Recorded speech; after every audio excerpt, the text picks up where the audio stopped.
Sir గౌరవ సభ్యులు నారాయణ రెడ్డి గారు చెప్పిన విషయం నోట్ చేసుకున్న అధ్యక్ష, అందులో ముఖ్యమైనది 30 బెడ్ హాస్పిటల్ని 10 బెడ్గా మార్చిందని చెప్పిను.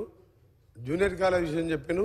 తప్పకుండా సంబంధిత మంత్రి గారికి శాఖ పంపించి వెంటనే ఆ కాలేజ్ నిర్మాణం కూడా మొదలయ్యే విధంగా చర్యలు తీసుకుంటాం. సభ్యులకు మరొక్కసారి విజ్ఞప్తి, అందరికీ నియోజకవర్గానికి సంబంధించి ఒక్క సమస్య పైనే ప్రస్తావించవాలని కోరుకుంటున్నాను. ప్రస్తావిస్తే అందరికీ అవకాశం వస్తుందని చెప్పేసి తెలియజేస్తున్నాను. గౌరవ శాసనసభ్యులు కడియం శ్రీహరి గారు.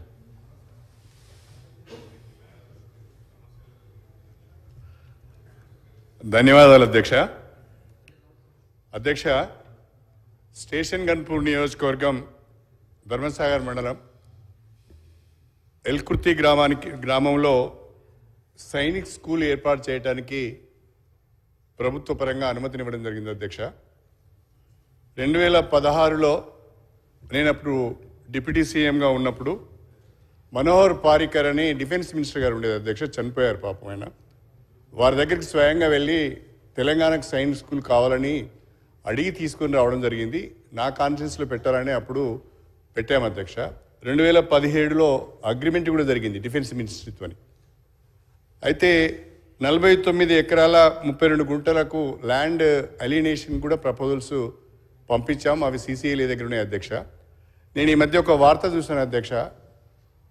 స్టేషన్ గన్పూర్కు మంజూరైన సైనిక్ స్కూల్ను తరలించి సికింద్రాబాద్ కంటోన్మెంట్లో ఏర్పాటు చేయాలనే ఒక ఆలోచన ప్రభుత్వం చేస్తున్నట్టుగా తెలిసింది.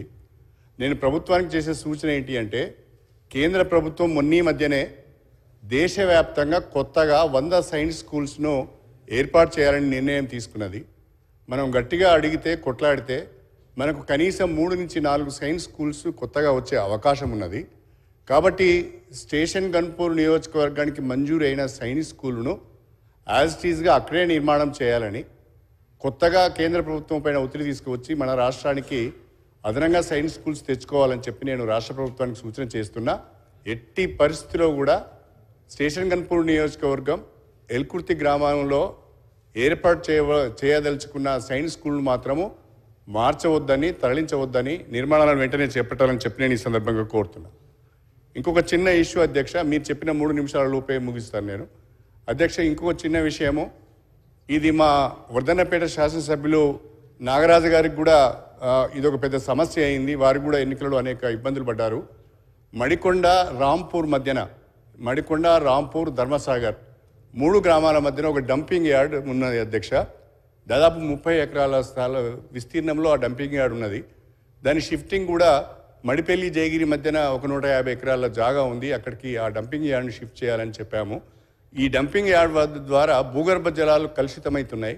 త్రాగునీటికి, సాగునీటికి కూడా ప్రాబ్లం అవుతున్నది. కాబట్టి తక్షణమే డంపింగ్ యార్డ్ అక్కడి నుంచి మార్చే ప్రయత్నం చేయాలని చెప్పి కూడా నేను రాష్ట్ర ప్రభుత్వాన్ని కోరుతున్నా. చివరిగా అధ్యక్ష, ఇది తెలంగాణ శాసనసభ్యులందరికీ సంబంధించిన విషయం అధ్యక్ష. మనం అందరం కూడా దీనిపైన ఆలోచించాలని నేను కోరుతున్నా. మొన్న బడ్జెట్ పై చర్చలో కూడా నేను మాట్లాడడం జరిగింది. ప్రధానంగా కాకతీయ రాజులు చాలా గొప్ప రాజులు అధ్యక్ష. మనకు ఎంతో వారసత్వ సంపదనిచ్చారు, కళా సంపదనిచ్చారు. ఆ కాకతీయుల పేరుని ఇప్పటికి కూడా చెప్పుకొని మనం అందరం కూడా బ్రతుకుతున్నాం.